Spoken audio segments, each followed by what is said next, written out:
I love you पप्पा, ते बोलले आणि मग गार्गीसोबत तिथून बाहेर पडले. रात्रीच्या 11 वाजता राघव घरी पोचला. जाऊन सरळ गार्गीच्या रूममध्ये जावं असं त्याला वाटलं. आता पुढे. कारण आज ती ऑफिसमधून लवकर गेली होती. काही रिझन पण सांगितलं नव्हतं. त्यामुळे तो थोडा अपसेट होता. त्याने गेटमधून आतमध्ये येताच कोट काढला आणि हातावर टाकून तो पायऱ्या चढू लागला. तेवढ्यात मागून आवाज आला, Raghav, I want to speak with you. Raghav जागीच थांबला आणि त्याने मागे वळून खालच्या दिशेने पाहिलं तर त्याचे डॅडी सोफ्यावर बसले होते. गार्गीच्या विचारात त्याचं लक्ष गेलं नव्हतं. डॅडी, आय एम टायर्ड, तो तिथून थोडा आळस देत बोलला. उद्या पप्पा घरी येत आहेत, डॅडी तिथूनच बोलले आणि राघव थोडा चकित झाला. वाय? राघव बोलला. 1 मंथमध्ये त्यांची बॉडी थोडी रिकवर होईल. मग सर्जरीसाठी जास्त प्रॉब्लेम येणार नाहीत, डॅडी बोलले आणि राघवला थोडा आनंद झाला. पण त्याने तो दाखवला मात्र नाही. ते रेडी झाली का सर्जरीसाठी? राघवने विचारलं. हो, राघवचे डॅडी म्हटले. दॅट्स ग्रेट, उद्या मी येईल तुमच्यासोबत त्यांना आणायला, राघव बोलला आणि पुन्हा पायऱ्या चढून वरती जाऊ लागला. राघव, अजून माझं बोलणं झालेलं नाही आहे, राघवचे डॅडी यावेळी थोडं मोठ्याने बोलले. राघव वैतागून पुन्हा जागीच थांबला आणि त्याने मागे वळून त्यांच्याकडे पाहिलं. तू विचारणार नाहीस का की ते सर्जरीसाठी रेडी कसे झाले? राघवच्या डॅडीने दोन्ही हात पाठीमागे बांधून आणि मान वर करून विचारलं. डॅडी, ते रेडी झाले आहेत हेच खूप जास्त आहे, राघव म्हटला. Yes, but you should know the fact, राघवचे डॅडी म्हटले. व्हॉट? राघवच्या कपाळावर किंचित आठ्या जमा झाल्या. मी त्यांना सांगितलं, राघवचे डॅडी बोलत होते. काय सांगितलं? राघवने गोंधळून विचारलं. हेच की तुझं लग्न झालं आहे, राघवचे डॅडी बोलले आणि राघवने हसायला सुरुवात केली. Daddy, are you serious? तुम्ही त्यांना सांगितलं की माझं लग्न झालं आणि त्यांनी ते मान्य केलं, राघवने हसत विचारलं. मी त्यांना तुझी वाईफ पण दाखवली, डॅडी बोलले आणि त्याचवेळी राघवच्या चेहऱ्यावरचं हास्य मावळलं.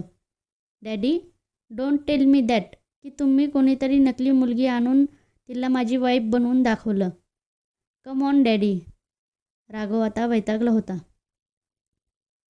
I can do anything for my father, you know it, राघवचे डॅडी भुवया वर करून बोलले. डू व्हॉट एव्हर, पण जेव्हा त्यांना खरं कळेल तेव्हा काही झालं तर डोंट टेल मी, राघव बोलला आणि त्याचवेळी फास्टमध्ये पायऱ्या चढून वर पण गेला. हा मुलगा कायम अर्धवट ऐकून जातो, कधी हा पूर्ण ऐकायला शिकणार? राघवच्या डॅडीने एक सुस्कारा सोडला. मेरे ख्वाब में जो आए आके मुझे छेड़ जाए, उसे कहो कभी सामने तो आए. डोळे चोळतच फोन हातात घेतला आणि स्क्रीनवर पाहिलं. बटाटा कॉलिंग. हा बटाटा कोण आहे? गार्गी एका हाताने डोकं खाजवत विचार करत होती आणि तेव्हाच तिच्या डोक्यात प्रकाश पडला. कालच तिने राघवचं नाव बटाटा म्हणून सेव्ह केलं होतं. तिने पटकन फोन रिसीव्ह केला. गुड मॉर्निंग सर, तिने त्याला ग्रीट केलं. वेअर इज माय कॉफी, पलीकडून आवाज आला. किचनमध्ये असेल, गार्गी एकदम बोलून गेली आणि त्याचवेळी तिला आठवलं की काल त्याने तिला कॉफी करायला सांगितली होती, तेही रोज सकाळी. सॉरी सर, मी आलेच तुमची कॉफी घेऊन, गार्गी बोलली आणि लगेच फोन कट करून बेडवरून उठली. मी तर सनकी सर्किट हिटलर आणखी बरंच काही बोलत होते, पण यार हे बटाटा नाव सगळ्यात भारी आहे. गार्गी हसतच रूम बाहेर पडली. ती थेट किचनमध्ये गेली, पण किचनच्या गेटमधून आतमध्ये जाणार तेवढ्यात स्टॉप, मोठा आवाज आला. गार्गीने घाबरून मागे वळून पाहिले तर मिसेस मराठे थोड्या रागात मागे उभ्या होत्या. येस मॅडम, गार्गीने पोलाइटली विचारलं. तू अजून शॉवर घेतला नाही, फ्रेश झाली नाही आणि तुझी हिंमत कशी झाली माझ्या किचनमध्ये यायची? मिसेस मराठेंनी रागात विचारलं आणि गार्गीला तिची चूक कळाली. I am so sorry madam. मी जाते फ्रेश होते. ते राघव सरांना कॉफी हवी होती म्हणून गडबडीत आलेले. गार्गी दिलगिरी व्यक्त करत बोलली. ओ हो, राघवसाठी कॉफी बनवायला आलेली? मला राघवच्या डॅडींनी सगळं सांगितलं आहे. पण एक गोष्ट लक्षात ठेव, तुला फक्त खोटं बोलायचं आहे. त्याच्या खऱ्या वाईफसारखं वागायचं नाही आहे. आणि तू या घरची सून होण्याची स्वप्न तर मुळीच बघू नको, कारण ते कधीच पूर्ण होणार नाही. आणखी एक, हे राघवसाठी कॉफी वगैरे बनवून तुला जर वाटत असेल की तू त्याचं मन जिंकून कायम या घरात राहशील तर तो तुझा भ्रम आहे. असं काहीच कधीच होणार नाही आणि मी होऊ पण देणार नाही, कळलं? मिसेस मराठे जबरदस्त रागात बोलल्या. बोलताना त्यांच्या डोळ्यात रक्त भरून आलेलं. क्षणभर गार्गी घाबरून गेली. सॉरी मॅडम, पण मला तुमची सून होण्यात काहीच इंटरेस्ट नाही. थोडं थांबून गार्गी बोलली आणि तिथून डायरेक्ट निघून गेली. मिसेस मराठे तिच्या पाठीकडे बघून दात ओठ खात होत्या.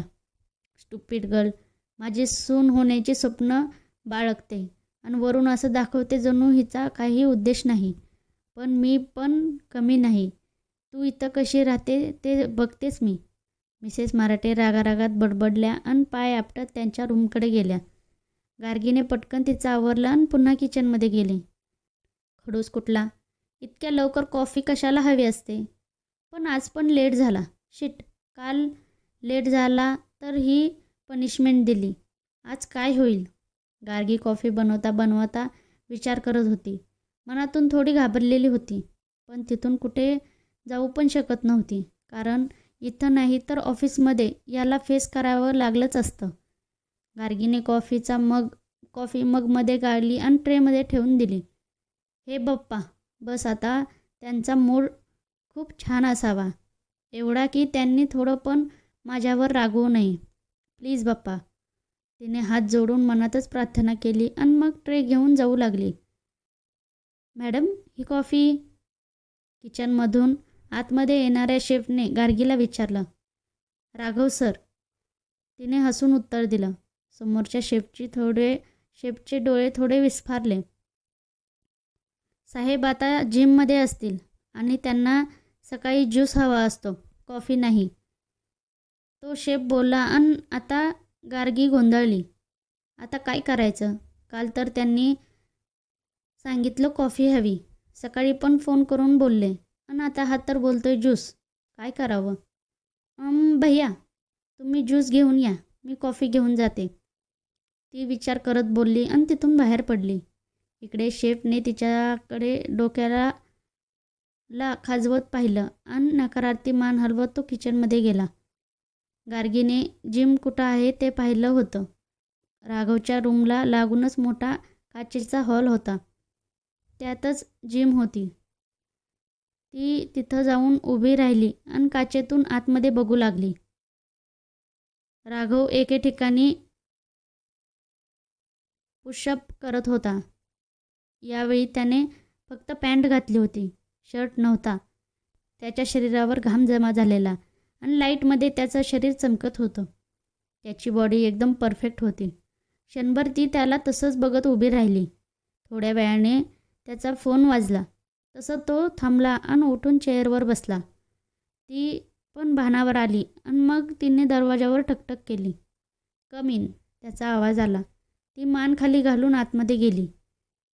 त्याच्याकडे पाहून उगीच तिचे गाल लाल होत होते म्हणून ती नजर चोरत होती. Sir, coffee. तिने त्याच्या समोरच्या टेबलवर कॉफीचा ट्रे ठेवला आणि त्याच्याकडे न बघता ती जाऊ लागली. तो अजून फोनवरच बोलत होता, त्यामुळे तिने मनातच सुटकेचा निश्वास सोडला. पण ती दरवाजापर्यंत गेली असेलच तोच. गार्गी, स्टॉप, त्याचा आवाज आला. ती तशी स्तब्ध उभी राहिली आणि मागे वळाली. येस सर, तिने आज्ञाधारकपणे उत्तर दिलं. यू आर लेट, तो फोन बाजूच्या सोफ्यावर फेकून देत बोलला. आणि त्याची फोन फेकण्याची स्टाईल बघून तो रागवला आहे हे तिला लगेच कळालं. सॉरी सर, पण कॉफी बनवायला वेळ लागतो. ती काहीतरी बोलायचं म्हणून बोलली. आता तिला वेळ त्याच्याच शृपणनका मॉममुळे झाला आहे हे कसं सांगणार? कॉफी बनवायला अर्धा तास लागतो का? त्याने रुमालाने शरीरावरचा घाम टिपत विचारलं. नाही सर, ते मला माझं पण आवरायचं होतं ना. तुम्ही फोन केला तेव्हा मी झोपले होते. गार्गी उगीचच दुसरीकडे नजर फिरवत बोलली. अच्छा, यू मीन मी तुझी झोपमोड केली? त्याने विचारलं.